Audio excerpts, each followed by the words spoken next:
This is a write-up previously put out by the Checkpoint research team over at Checkpoint, and I thought it was pretty cool and I wanted to show it to you. The article is called Gaming Engines, an undetected playground for malware loaders. Now, this was published on November 27th, 2024, so it's not new, but it's also not that old either. I'll include a link in the video description if you'd like to take a look at the full article, and I really recommend you do, because I'm not going to showcase the entire thing in this video. Anyway, this whole thing is about a malware technique using Godot, the very well-known video game engine, to design, create, and make games, and actually leveraging GDScript, sort of the native sort of code and language that Godot will use. They're tracking this campaign what they call God Loader, a loader that employs using this technique, leveraging Godot as the sort of initial access vector. They're calling the whole thing Stargazer's Ghost Network, a GitHub network that distributes malware as a service. And I think it's worth chatting about because, look, it's not that often when you get to see the gaming engine or game development, game framework world come together with malware and cybersecurity. But it should be pretty clear that, look, a game is still software running code on your computer, and everything that's used to build and put together that game or that software at the end of the day could very well be malicious. And what they showcase are the pack files, sort of the bundled game assets and resources, including scripts like GDScripts and all the scenes and stuff that make up the game. GDScript can be executed when a pack file or the whole game is loaded using the built-in callback function _ready, so you can just do whatever you want. Let me say that is by design. That is, of course, how a game engine or any software that you write could very well work. It's just a matter of what it does, the intent, and the malicious intent in here, and that how it could be used as malware. So in this video, I wanted to showcase how GDScript and Godot could be used with some malicious intent. But I'll be the first to admit I'm not super sharp on Godot. So I asked for help in the Discord, thanks to Rossetti, who really put this whole thing together, showcased it, walked through with me in a video call. Super grateful for that. But we weren't able to really use a lot of his footage because he didn't want his server IP to be shown. So he gave me permission to just recreate this all on my own. But big thanks, huge kudos, props to Rossetti for all of his help. Anyway, I am inside of my Windows 11 virtual machine and I have Godot set up and ready for us to work with. We can go ahead and open Godot, and again, this is a little bit new to me. I was trying to figure it all out, but it's pretty easy to just work with the basics. We can create a new project. It doesn't really matter what we call it. We can call it My New Godot Game. I'm going to make sure this is set to compatibility because running inside of the VM has been a little bit weird before. Let me create and edit, and then Godot will open this up for us to be able to create our game,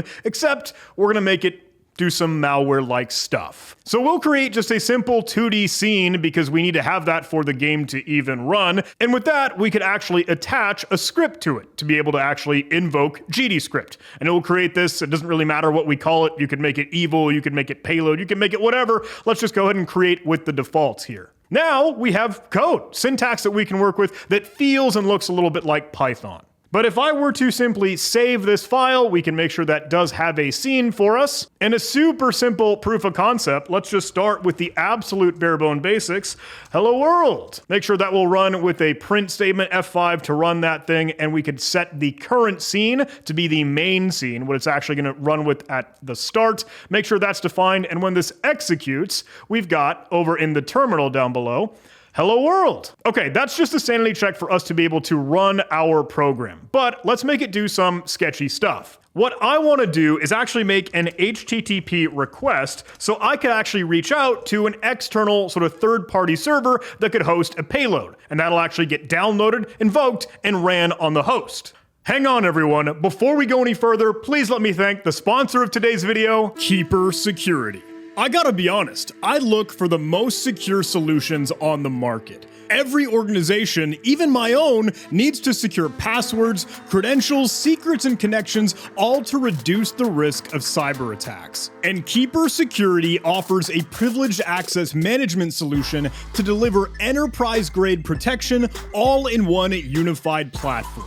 Their PAM solution enables your business to have complete visibility, security, control, and reporting across every user on every device, so even a small IT team can manage and protect their environment. Keeper integrates with infrastructure and identity access management stacks and works out of the box with your other technologies for password rotation, passwordless authentication, SIEM, CI/CD, and so much more. It fits right into your organization without the hassle of deployment and maintenance. Keeper PAM is purpose-built to protect perimeterless and multi-cloud environments with the features and functionality that your organization needs. I've seen Keeper personally at tons of different cybersecurity events, and I've gotten a chance to chat with their partners. Seriously, it is always high praise and proven success with their platform.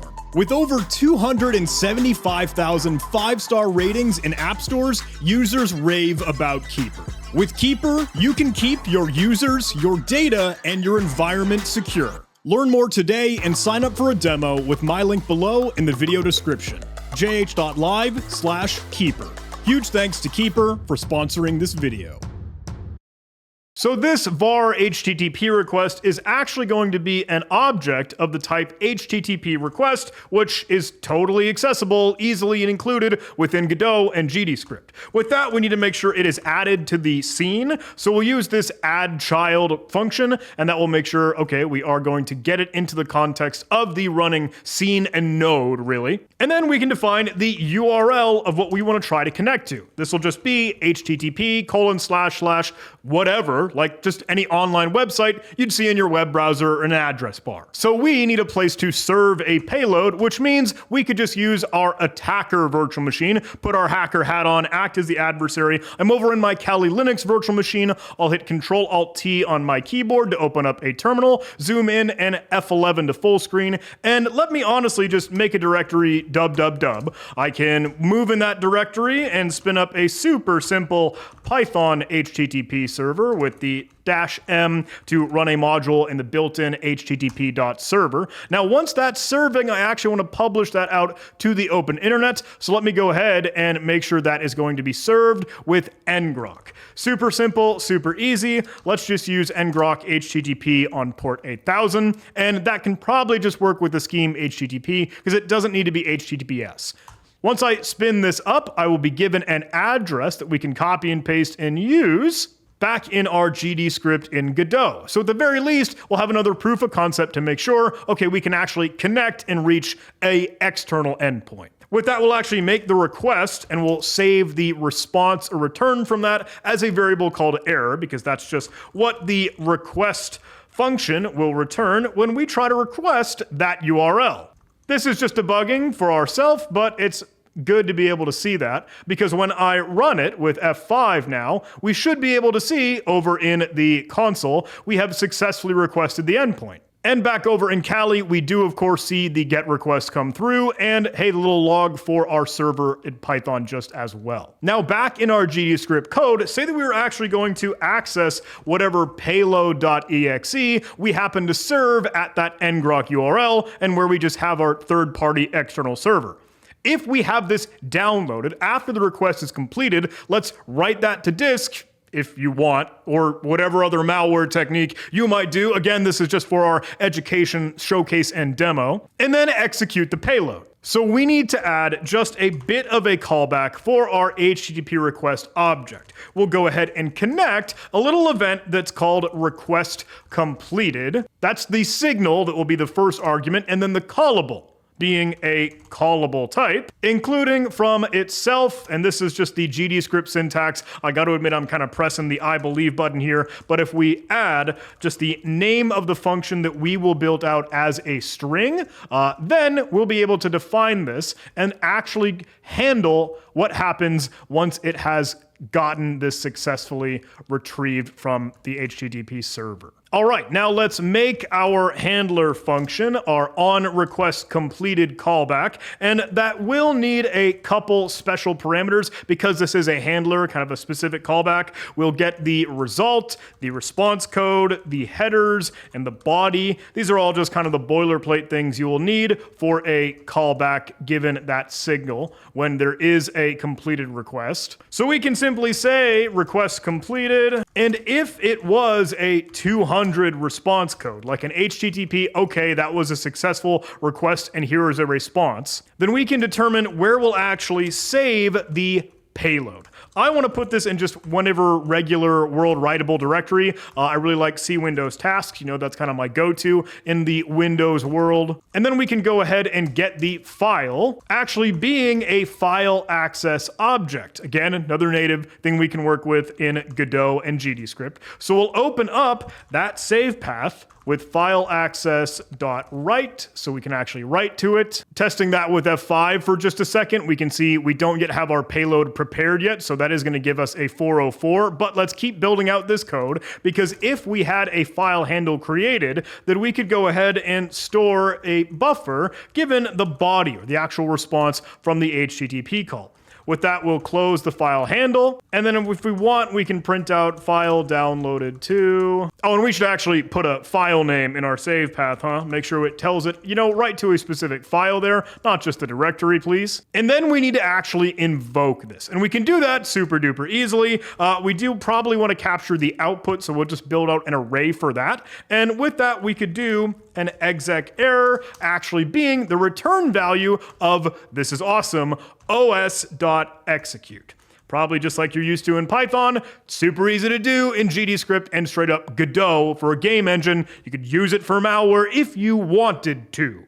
Honestly, we can just pass in the save path for the binary that we saved. We won't pass it any arguments. We will supply the output as the array that would be included there, and whether or not we want to read standard error, which we don't, so I'll call that false. And now we can check if we got our exec error, making sure that is okay. We can just say payload fired, otherwise failed to execute. And if we want to be good and fill out the rest of our error handling, we can do failed to save file. All right, so honestly, we've got, what, 40 lines of code, 45? Well, maybe 10 of them don't really matter. Simple download cradle to be able to pull down and then save and execute a payload. Now we just need a payload to pull down and invoke. So I'm back over on my Kali Linux virtual machine. I'm going to open up a different terminal here, and I'm actually going to hop into the op directory to run Havoc in the Havoc command and control framework. I think it's pretty cool. We haven't used it in a little bit. So let's try and spin it up with a just default server. We can use server tac D to make sure that is up and running.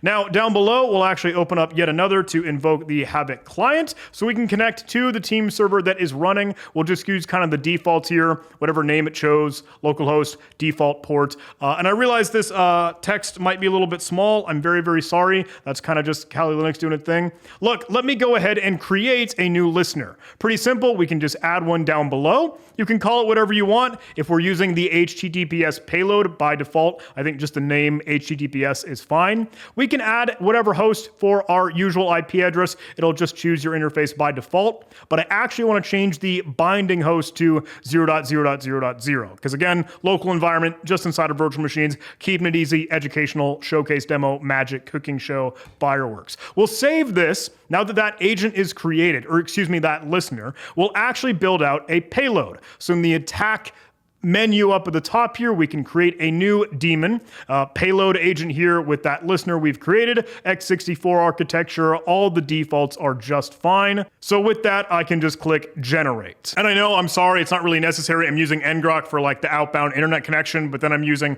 the 192 local area network for the VM callback. So whatever, it's a YouTube video, okay? That has now finished generating, so I'm gonna save that in our www folder as payload.exe.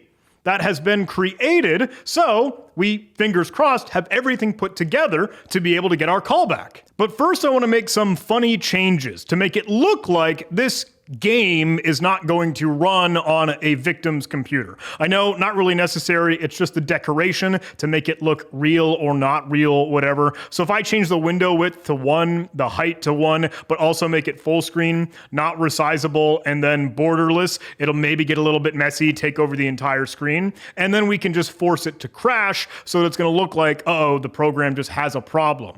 Let's go ahead and build out a really super simple and easy crash function where we just call crash. And then once we're done downloading and staging and invoking the payload, we intentionally crash. Now let's put this to the side and see if we can get a connection. We can hit F5 or just press the play button, and while this builds, fingers crossed, Godot starts up and we get our callback. You can see it over on the left-hand side, and that little agent initialization has been done. Godot is starting to break over here. You can see, oh hey, Godot engine not responding. Totally. Game does not work on your computer. In fact, you've been caught with a rat and malware runs. Sorry, I know that's cutesy and dumb, but now we can double click and interact with our agent. We can see who am I. Obviously, I'm the user John on that virtual machine. There it is, our Windows 11 host. We can see what directory that we're in. I can even take a screenshot if we want, so that way we'll be able to get our visual proof we are in fact controlling that host. Now just let me open that screenshot so you can see we have the control. Yeah, it's over at the Godot code again. But here's the thing, right? Like if I were to actually go pivot back over to that Godot game engine, we could very well just export this now. We can make this an exe file. Let me add a build little preset here for the Windows desktop. If you want this to be in debug mode or whatever, you can make any changes for the like attributes, the properties, description information of the file. But we could export with the pack files that the Checkpoint research article was referring to, embedding all the resources, making it a zip you can ship around, or even just an exe, like my new Godot game.exe. Doesn't need to have the debug info. If I save this, whatever the warnings, we still crap out a .exe. Here's our payload in C Windows tasks, but if I go back over to my documents and my new Godot game, take a look, there it is. We could run this once again, it'll just crash and do everything it intended, but it'll have another callback. And then, ta-da, my Godot video game is now malware.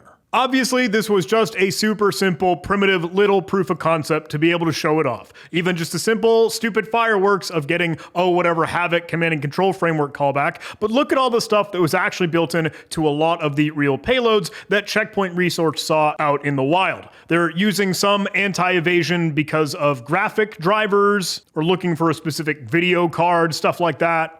Checking on disk space, the usual, right? But they could see this being staged to leverage info stealers with Redline, XMR rig, cryptocurrency miners, and the whole Stargazer's Ghost network to do this malware as a service. Kind of wild.